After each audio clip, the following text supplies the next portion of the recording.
किराँत संस्कृति सभ्यताको सन्दर्भमा मैले यसभन्दा अगाडि सम्मानित सदन मार्फत जानकारी गराएको थिएँ। लाग्छ सरकारले यसमा ध्यान दिएन। किराँत संस्कृति र सभ्यता कुनै जात धर्म र लिङ्गको होइन, समग्र नेपाल र नेपालीको सार्वभौमिकतासँग जोडिएको ऐतिहासिक सभ्यता हो भन्ने कुरा मैले स्मरण गराएको थिएँ।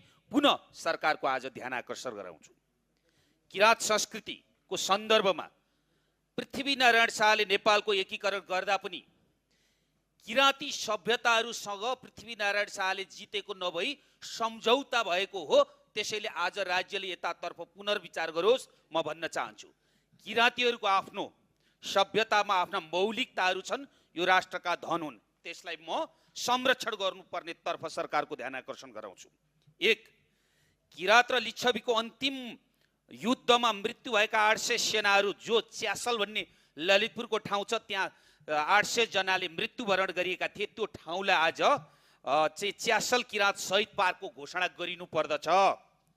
2, किराँतका प्रथम राजा यलम्बरले विजय हासिल गरिसके पश्चात गोपाल वंशलाई हराइसके पश्चात यले सम्वत सुरुवात भएको हो। आज 2086 चलिरहेको छ। माघे संक्रान्तिबाट यो परिवर्तन हुन्छ।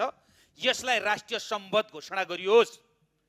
3, महेन्द्र जस्तो शासकले 1831 को सन्धिलाई निरन्तरता दिँदै भएको राजपत्र 2021 सालमा जारी भएको छ। त्यसको प्रकरण नम्बर दफा 7 क मा किपट प्रथालाई समेत निरन्तरता दिने गरिकन संरक्षण गरिएको छ। त्यसैले 1831 को सन्धिलाई संरक्षण गरियोस्। बागमतीमा नेवार र तामाङ, गण्डकीमा गुरुङ र मगर जस्तै कोशीमा पनि राई, लिम्बू र मैथली भाषालाई राष्ट्रिय भाषाको रूपमा घोषणा गरियोस्। यो तत्काल गरिनु पर्दछ। भोजपुर, उदयपुर र धनकुटा जिल्लाको सङ्गम क्षेत्रमा रहेको ऐतिहासिक तथा प्राकृतिक महत्त्वको खुवालुङ भन्ने ठाउँ छ, जसलाई सांस्कृतिक र ऐतिहासिक रूपमा संरक्षित गर्नुपर्छ। त्यतातर्फ राज्यले तत्काल घोषणा गरोस्। मुन्नुमलाई राष्ट्रिय ग्रन्थको रूपमा अन्तर्राष्ट्रियकरण गरोस्। लिम्बुवानको चाहिँ श्रीजङ्गा याक्थुङ लिपि आज प्रसिद्ध रूपमा रहेको छ, यसलाई राष्ट्रिय लिपिको रूपमा तयार गरोस् र लिम्बुहरूको ऐतिहासिक राजधानी धरानको विजयपुरलाई पुरातात्विक सङ्ग्रहालयको रूपमा स्थापित गरोस्। यी हाम्रा धरोहर हुन्, यी हाम्रा संस्कृति हुन्। यो किराँत सभ्यताको आज राज्यले संरक्षण गर्नुपर्ने चिज हो।